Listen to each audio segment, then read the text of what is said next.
saya perintahkan keluar. Sakit.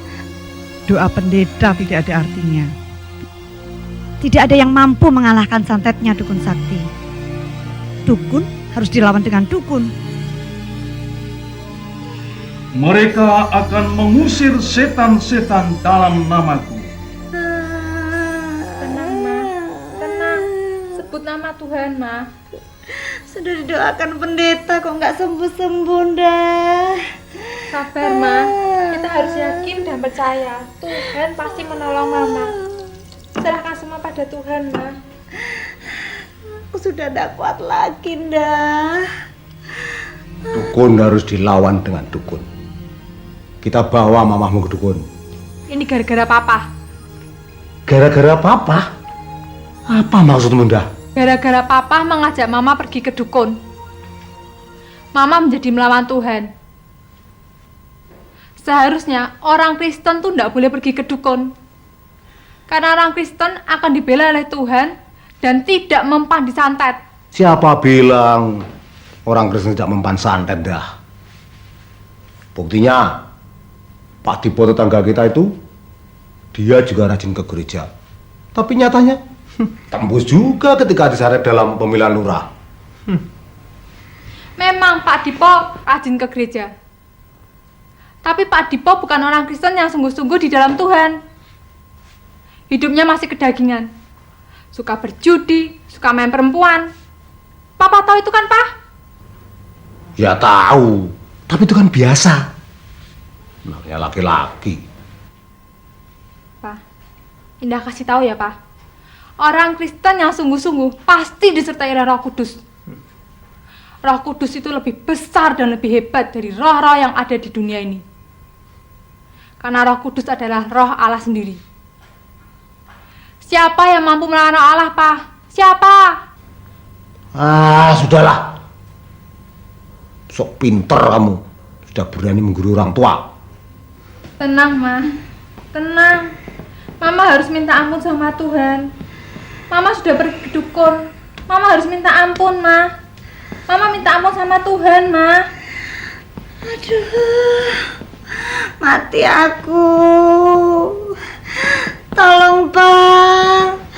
Tolong. Ah, sudahlah. Akan aku bawa ke Eyang Condro. Kalau kamu mau ikut, ikut. Kalau tidak mau ya sudah, jangan ikut.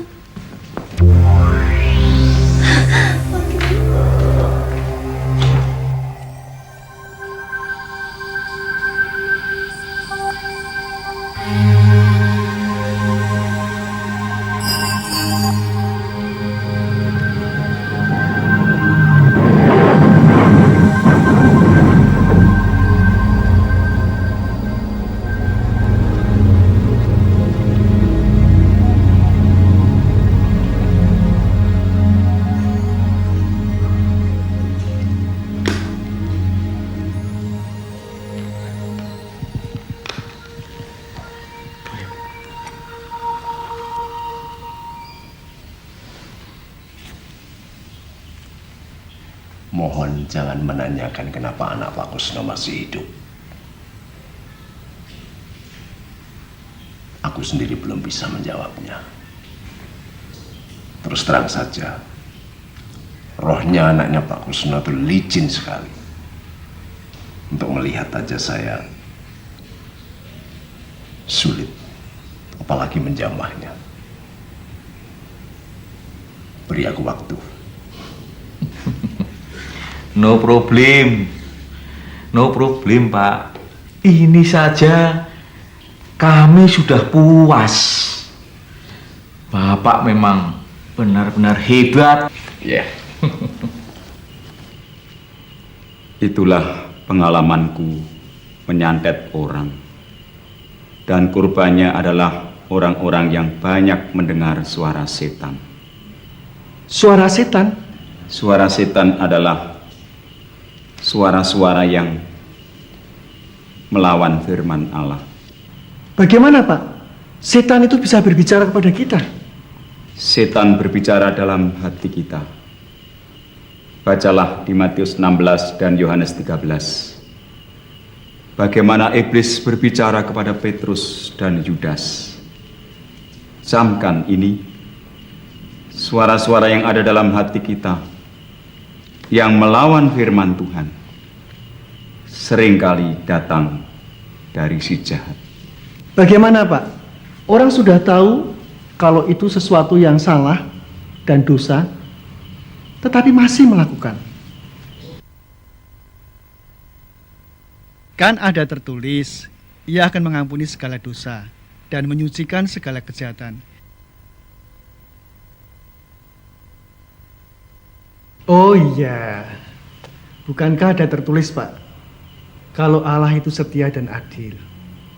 Kalau kita mengaku dosa-dosa kita, maka Ia akan mengampuni kita.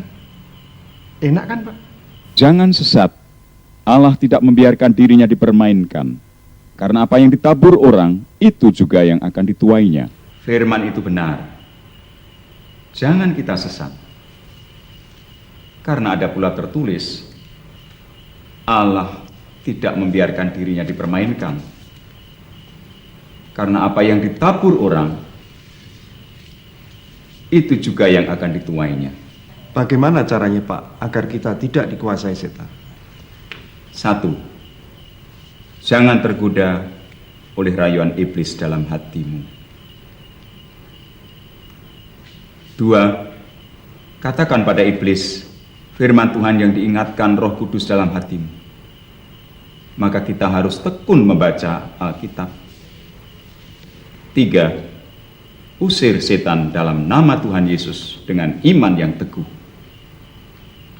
Ingat, kalau kamu sengaja berbuat dosa, maka hatimu sudah dikuasai iblis, seperti kisah Ananias dan Safira. Bagaimana dengan orang-orang yang sudah terlanjur berhubungan dengan kuasa-kuasa perdukunan itu, Pak? Harus bertobat. Jangan sesat. Memang perdukunan memiliki mujizat dan kesaktian, tetapi tidak ada jaminan keselamatan. Keselamatan kekal hanya ada di dalam Tuhan Yesus. Sesungguhnya yang menjadi kebutuhan manusia adalah keselamatan kekal, bukan kesaktian. Kalau begitu, Bapak dulu sakti ya? Ya, dengan kesaktian yang kumiliki ketika aku kembali ke desa, dengan mudah aku mendapatkan pengaruh dan pengikut.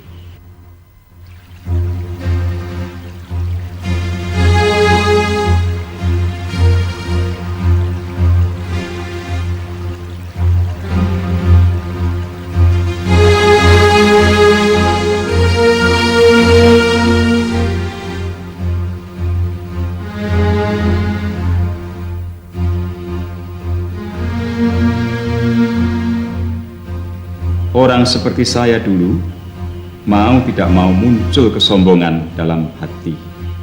Saya merasa lebih super daripada manusia biasa.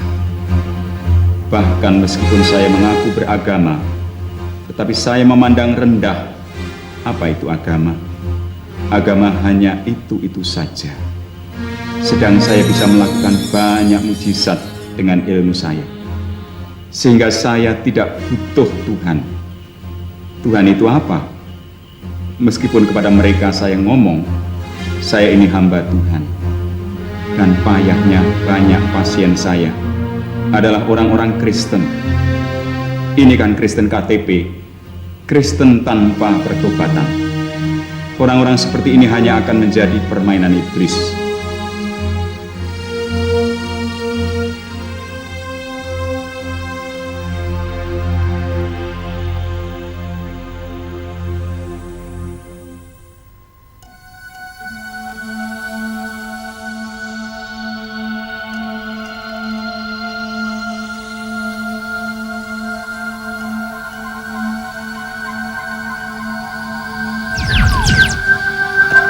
Pengaruhku semakin kuat di desa itu, dan saya pun dengan semangat mengajarkan ilmu-ilmu kebatinan kepada murid-murid yang datang kepadaku. Jika ada yang mencoba menghalangi langkahku, aku sikat orang itu. Dan orang pertama yang menjadi korban adalah kepala desaku sendiri.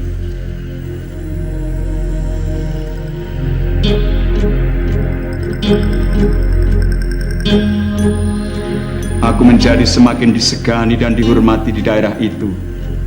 Dan telah tiba waktunya untuk membalas dendamku dengan menyerang desa Sendang.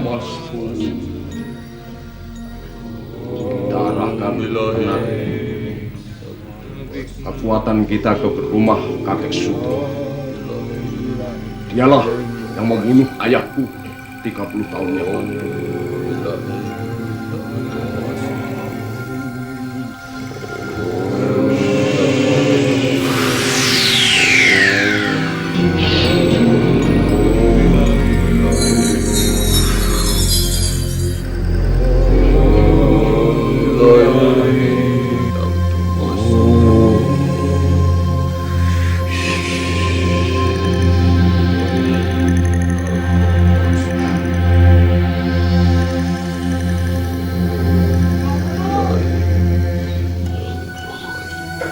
Kalian tinggal di sini dulu.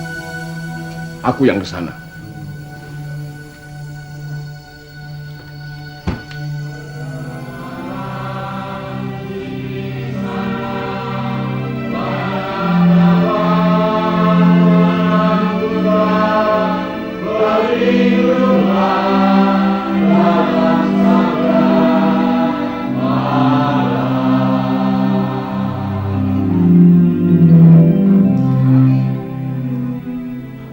Berlindung kepada sabda Allah artinya adalah dalam kehidupan kita sehari-hari harus taat kepada firman Allah.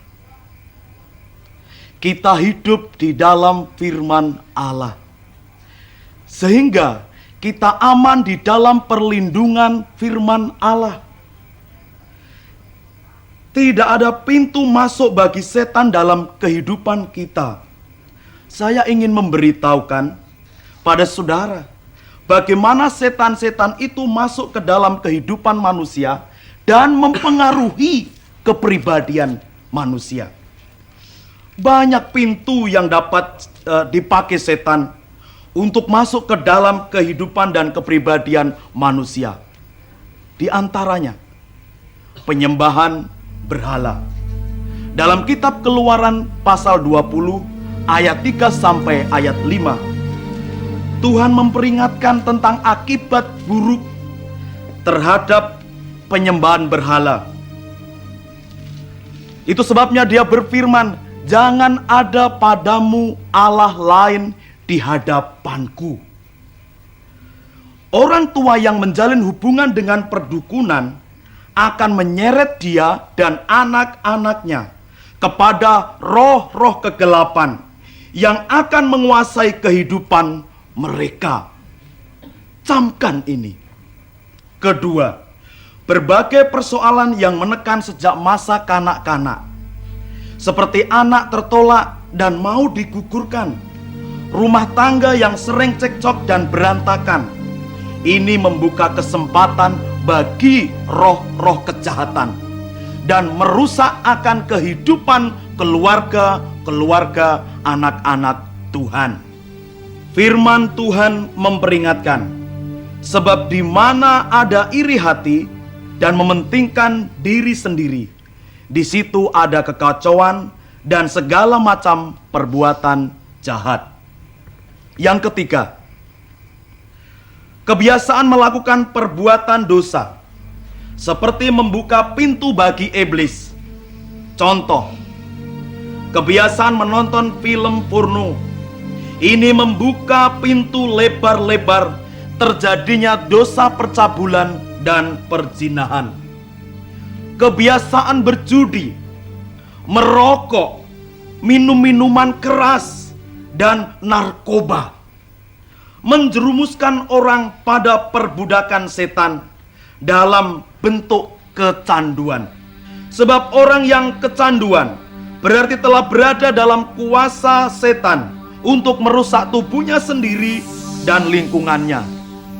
Ingat, sekarang ini waktunya iblis bekerja giat